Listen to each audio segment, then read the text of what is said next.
This week, the chefs arrived in Curacao, and the last quickfire of the season was all about pairing invasive lionfish with Gouda. Today is gonna be a Gouda day. Oh. Today, I brought in Top Chef All-Star Joe Sasto to help explore the common misconception that fish and cheese can't be friends. He'll show us some delicious dishes that take advantage of this flavor combination. This is The Dish with Kish and fish. Joe Sasto, that's your cue. Oh, here we go. Chef. Hi. So good to see you. Likewise. Thank you for having me. Thank you for being here. The chef's final quickfire was all about lionfish and Gouda. Sounds scary. I love to fish. Catching these guys, it takes a little more than just a rod and a reel. Lionfish, they have 18 venomous spines. If you get stung, it's extremely painful. You charge your spear, you aim, Yikes. and you release. Then you push the fish through the funnel, so you'll be safe from the spines. You guys catch all that? Oh, God.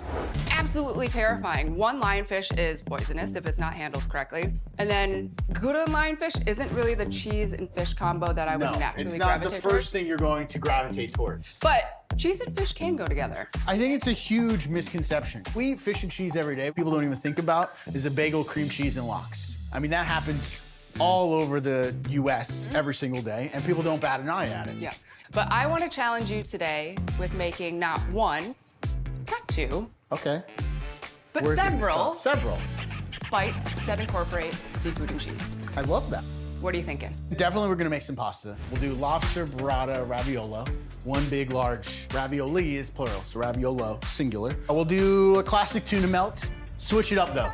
I wanna go like tuna crudo. We'll do some chip and dip situation, but elevated. Fancy stoner food, like me. Fancy stoner, right? Fancy stoner. And then we'll do like a twice baked potato situation. Cream cheese, smoked salmon, all in a little handheld potato shell. Okay. I hate smoked salmon, but I'm gonna try. You hate salmon or you hate smoked salmon? Smoked salmon's like #1. Of hate. Yeah. That's how I feel about chocolate. Excuse me. Dark chocolate, can't do it. Really? Too Ugh. bitter? Too bitter. So when I have the potato with the smoked salmon, you're gonna eat a little piece of dark chocolate at the same time. Okay, let's get cooking, Joe. I like using mostly yolks in my dough. All that extra fat makes the dough tender, supple, easier to work with. So on Top Chef, did you make a ton of pasta on the show? My very first quick fire, 45 minutes, I made a giant bowl of tagliatelle and pork ragu. I'm an Italian boy, Joe Sasto. I made some pasta, chicken, tortelloni, beef, short rib casoncelli, potato gnocchi. I'm having trouble concentrating on the food because of your epic mustache, to be honest. I have to warm up. I'm so sorry. I'm very You're chilly. cold. I Yeah. mean, that is the most bougie heater I think I've ever seen in use. Well, no one cares to turn the heat on in this place, TJ. I'm kind of like not wearing clothes on my back. So we got pasta dough though. Let's get started on a trip and dip. What we're gonna make here is fondue. Essentially, it's Italian nacho cheese. That's all it is. I like to do it in the blender. You don't need roux, you don't need flour. Wait, hold on. You don't need any of those things. And it doesn't split. Well, we're gonna use a little bit of xanthan gum. Okay, you incorporate science and chemicals. Science and chemicals. Brings it Xanthan gum is together. seaweed. I start with a little bit of that hot cream on the bottom. I do a combination of parm and pecorino. So you get like saltiness, you get that nuttiness, and the xanthan gum. A little bit goes a long way. It's an emulsifier, it's a stabilizer. And it's activated by friction and motion. Yes. And we're just gonna rip this. Nice. It's the blender dance. It's the blender dance. It's the blender dance. All right, so we got a creamy, luscious, Oh my God. cheesy, Amazing. 1 minute sauce. Everyone knows cheese in a can is better than cheese in a cup. I would agree. I'll grab the chips. These are puffed pasta chips. This has been my labor of love since COVID.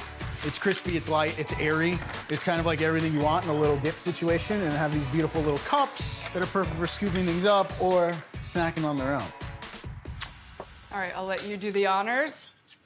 Stay tuned. Let's see. Moment of truth. Oh, there Oh, it is. it's perfect. Cheese in a can, beautiful, airy, Parmesan pecorino cheese sauce. And I like to, you know, make it a little fancy with caviar. Of course you do. Here comes our beauty girl. This is where everybody would job. normally applaud. Love that. All right, here we go. cheese, seafood, chip. Cheese is providing that creaminess, that saltiness, and seafood is often like a light blank canvas. The cheese can actually do a lot to elevate the seafood that you're using. It really does, Joe. This is right up my alley. I'm gonna move this aside though, so we can move on to the next thing. You carry on. I'll be back with you in a minute. Tip your head back. Ah, there we go. TJ, here, maybe I'll just let everyone feed themselves. Because if I drop it on you, I'm gonna feel so bad. Thank you. And then I won't ever hear the end of it. Right? Tasty num-nums. All right, why don't we do a little tuna melt? I'm going kind of like in the Asian world with this. I love Asian flavors. I think they really kind of provide a lot of umami. And then I think what's really gonna make this fun and different is you go to Korea, you see kimchi and cheese all the time. A lot. It's a classic combo there. And this is gonna provide a ton of flavor, umami, texture. I'm using miso paste.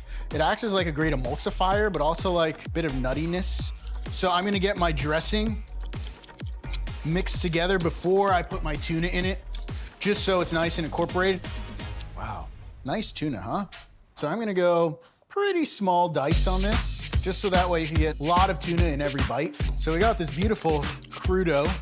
You wanna give that on top, and I will grate our cheeses. I got a little bit of mozz, because I like that meltiness of mozz. And then I have some sharp cheddar, because I think that's like the classic tuna melt. I don't know if I've ever had a tuna melt, if I'm being completely honest. Real life. In real life. I think the last time I had them was like growing up. I just remember it was like an after-school snack my mom would make, and she would let me put it in like the little toaster oven, and I get to like sit there and like do the dial and feel like I'm cooking. We all thought that when we cooked some of our least impressive food. All right, so we're going blowtorch here. Joe, this is like dirty in all the really good ways. In all the good ways. And then last but not least, a little bit of toasted sesame seeds, just for that extra nuttiness. Wow. Let's dig in. Ooh, cheers. Cheers, Joe. Holy. You got a little. It's so good, I don't even care. You get that rich creaminess from the mayo. You get that spicy crunchiness from the kimchi. And then the cheese kind of gives you that extra little bit of saltiness and comfortness on top. Would I have won the quick fire? Hands down. Let's make some pasta filling. Lobster pasta filling.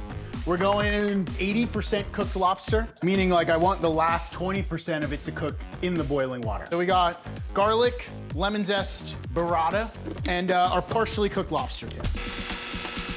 So we're not going full-on paste, but we want it like broken down to the point where it's gonna pipe easily into a ravioli mold. Okay. Our dough has been rested. Now I would try to impress you by rolling this out by hand, but you have a machine. You've already impressed. You want to start where it's the most wide and work your way down to the thin portion. That's correct. Oh, so we're that's going beautiful. one notch at a time, working our way down with the dough.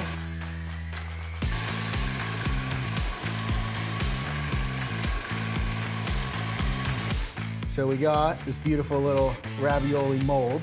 I'm gonna push all my guys down. So we have that pasta filling we made earlier. This is lobster, burrata, a little bit of raw garlic, and some lemon zest.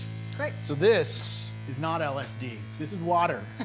So you could use it for sealing things. You're able to add a fine mist of water, and that's really all you need. Pastry brush, I feel like, is too much. That's just the right amount to kind of get some hydration on there. So that way you could put another layer, and you get a really nice seal on your pasta. All right.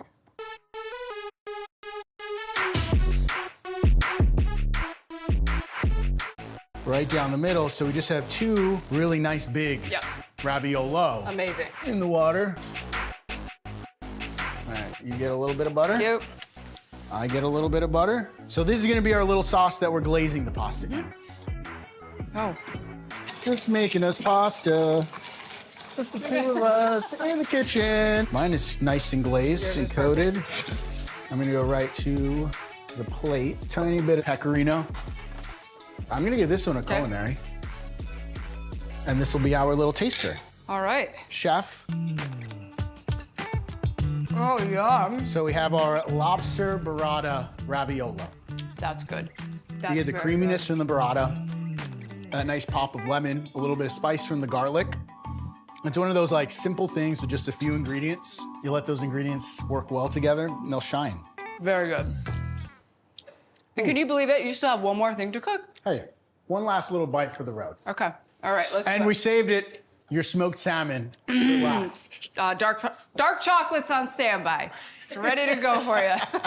Essentially what we're doing is like putting a bagel inside of a potato. I didn't want to use caviar twice, so we're going like smoked salmon and salmon caviar. Oh, I'm looking forward to this, Joe. It's Love getting that. better and better. So we're going smoked salmon, cream cheese, capers, and then dill. I love dill, I love cream cheese, I love capers. 3 out of the 5. I saw the brrrr mixer down there, the mom mixer. Oh, yeah. You know what I'm talking about? This thing. That guy. My mom had one of those, and I feel I think like everyone's mom had one of these. whenever I use it, I think of my mom. So what we have here, some of these little mixed marble baby potatoes. So you could do this with big potatoes. I just like little handheld foods because 1, they're cute, and 2, you could eat a dozen of them and not feel bad. Yep. These are just baked in the oven till they're nice and tender. I like to split them open, and then I take a little bit of a melon baller and I scoop out the middles, leaving the skin there, and all the middles are gonna go into our filling. And you want me to beat this to like Riette vibes? Riette vibes. Okay. We're gonna go a little dill in here. We got our dill, our potatoes, our lemon juice. Oh man, I'm excited.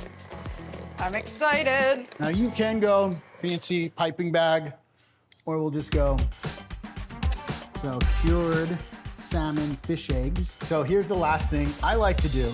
Totally optional. We have some of this edible silver leaf, and so it kind of gives you the vibes of a little mini baked potato. Oh, that's really clever. We'll eat that one. Culinary will take that one. Beautiful. Yay! All All right, you ready? I'm ready. I like this. Okay. Cheers, Joe. Yes, no, maybe so. Listen, it's a delicious bite for smoked salmon for me. Let me tell you why I like it then. You get that creaminess of the potato that helps cut through that richness of the cream cheese. You get that like smoky saltiness from the salmon. The capers provide this nice like briny pop. And then of course the dill, you get that bright note of freshness. Okay, Joe, have a chocolate. This isn't bad because this isn't dark chocolate. I love them. Okay. That's right on the edge. Okay. I could handle that. I don't need to go back for more. That's fine. Joe, you are the only person to make 4 dishes in this kitchen that are absolutely delicious and exceptional. Thank you. So thank you very much for being here. Thank you for having me. All right, everyone. I will see you next week with No Smoked Salmon as we unpack the season 21 finale. I'm still processing. Cut! Martini! Smoked salmon is just not for me.